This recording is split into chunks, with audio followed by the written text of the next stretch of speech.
देखिए, मैं समझ रहा हूं कि एक बात तो स्पष्ट है, इसको लोग बेकार ईडी का समन कहते हैं। ये बीजेपी का समन है और अभी चलेगा।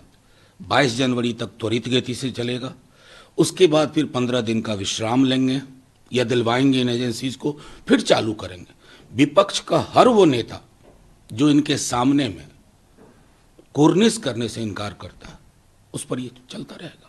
अब तो आदी हो गए हैं। अब तो बल्कि जिनको समन नहीं हो रहा है उनके लिए शंका होती है कि इनको समन क्यों नहीं हो रहा है। दीपेंद्र मिश्रा बोलते हैं, जो चेयरमैन हैं कंस्ट्रक्शन कमेटी अयोध्या मंदिर को, बोलते हैं कि जो बात चल रही है कि बीजेपी का इवेंट है, तो क्या राम पॉलिटिकलाइज हो गए हैं क्या? नहीं, मैं तो सीधे एक सवाल पूछना चाहता हूं और बड़ी गंभीरता से। नृपेंद्र मिश्रा जी को के कार्यकाल को मैं बहुत लंबे अरसे से जानता हूं। मैं उनसे एक बात पूछता हूं कि साहब, ये एक बापू के राम हैं, हे राम वाले, जो निराकार थे, निर्गुणित भी थे, और कबीर के राम कि कस्तूरी अंदर है, इधर उधर भटक रहे। तो मेरा तो सिर्फ एक राम मर्यादा पुरुषोत्तम, जिनकी प्राण प्रतिष्ठा 22 जनवरी को संघ और बीजेपी बड़े जोर शोर से उसका प्रचार प्रसार कर रहे हैं, एक बार प्रतिष्ठा यहां राम की होनी चाहिए। आपके दिल में, आपके मानस में आप राम के आचरण व्यवहार से मीलों दूर हैं। पहले उस फासले को पाटिए, फिर बात होगी। केजरीवाल ने कहा है कि we will make effort to run more train from Delhi to Ayodhya. देखिए, वो तो हर राज्य से वो एक ट्रेन की और बाकी आवागमन की व्यवस्था होगी। मैं समझता हूं कि इसको एक ऐसे इवेंट के रूप में लेना चाहिए कि जिसकी शुरुआत मान लीजिए 22 हुई, उसके बाद आप करें। सलमान खुर्शीद कहते हैं कि Rahul Gandhi man of religious mindset और धर्म और पॉलिटिक्स को नहीं जोड़ना चाहते। नहीं, देखिए, आप इस देश को देखिए, बापू से बड़ा, महात्मा गांधी से बड़ा हिंदू मेरी नजर में तो कम से कम नहीं, आज तक नहीं। जिस व्यक्ति को गोली लगने के बाद भी वो हे राम कहते हुए दुनिया से विदा हुआ, लेकिन गांधी ने धर्म और राजनीति का घालमेल नहीं किया। वो जानते थे कि राजनीति में धार्मिकता धर्मांधता में तब्दील हो जाती है। धार्मिकता और धर्मांधता का फर्क हम भूल गए, और इस फर्क को भूलने में प्रधानमंत्री जी बहुत एक उपकरण की तरह उन्होंने काम किया। आज इस देश में बीते कई महीनों से रोजगार की बात नहीं हो रही। 14 में प्रधानमंत्री जी रोजगार के वादे पे आए थे, राम मंदिर पे नहीं आए थे, लेकिन वो जानते हैं वो असफल हुए। अब उन्होंने इस आवरण के तहत अपनी असफलताओं को छुपाने की कोशिश की है। मर्यादा पुरुषोत्तम भी माफ नहीं करेंगे, यकीन मानिए।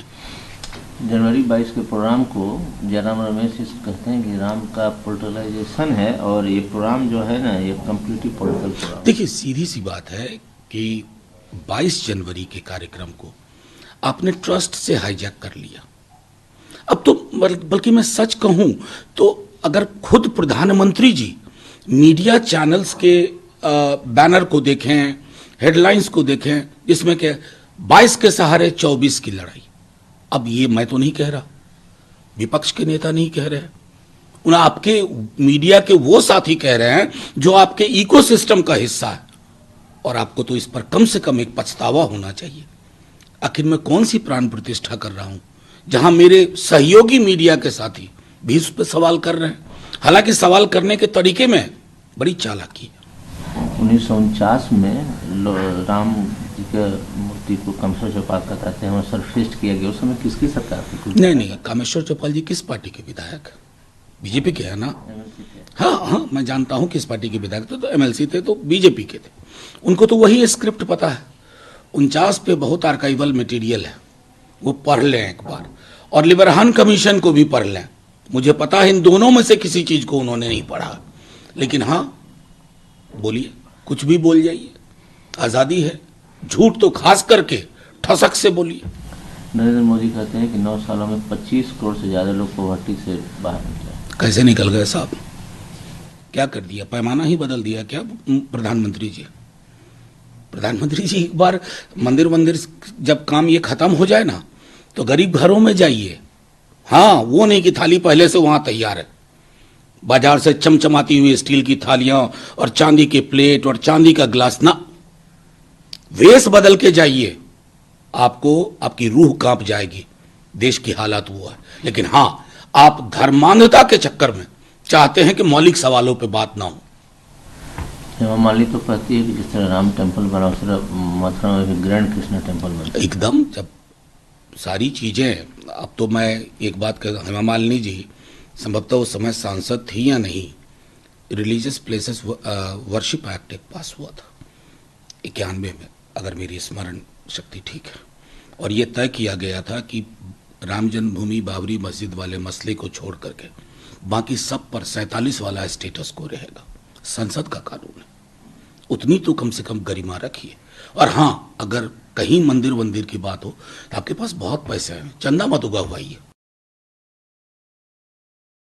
सूरज चौहान है, आदित्य ठाकरे के काफी क्लोज माने जाते हैं, उनको ईडी ने अरेस्ट किया, खिचड़ी को भी अरेस्ट किया। मैंने आपको पिछले एक सवाल के जवाब में भी कहा था कि विपक्ष का कोई नेता, उनका एसोसिएट परेशान होने से बच नहीं सकता, क्योंकि इन्होंने तय कर लिया है कि राजनीतिक लड़ाई इसी माध्यम से लड़ी जाएगी।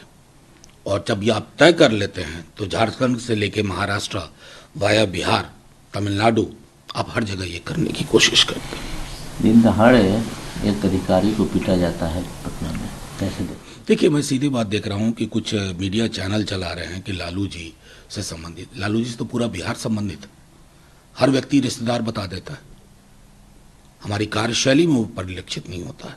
अगर ये घटना हुई है, अव्वल तो उनका कोई ताल्लुक नहीं है सीधे। दूसरे, मैं ये साफ तौर पे कहूं कि जो लोग ये इस तरह की टिप्पणी करते हैं, उन्हें पता चलना चाहिए कि त्वरित कार्रवाई में बिहार अव्वल नंबर पे है। क्या करते हैं हमारे मीडिया के कुछ साथी, हाइप क्रिएट कर देते हैं और ये नहीं बताते हैं कि 24 घंटे के अंदर गिरफ्तारी हो गई और रूल ऑफ लॉ इस्टेब्लिश हो गया। मैं समझता हूं ये संतुलन बरकरार रहना चाहिए और सीधे तौर पर कम से कम लालू जी के नाम को घसीट करके टीआरपी बढ़ाने की कोशिश से बचना चाहिए। सीट शेयरिंग पर क्या चल रहा है? सब ठीक है। देखिए, सीट शेयरिंग एक दलों के बीच का अंदरूनी मामला होता है और ये कभी भी बहुत आसान नहीं होता है, लेकिन जो हमारी उम्मीद थी उसी के अनुरूप चीजें सही दिशा में जा रही हैं।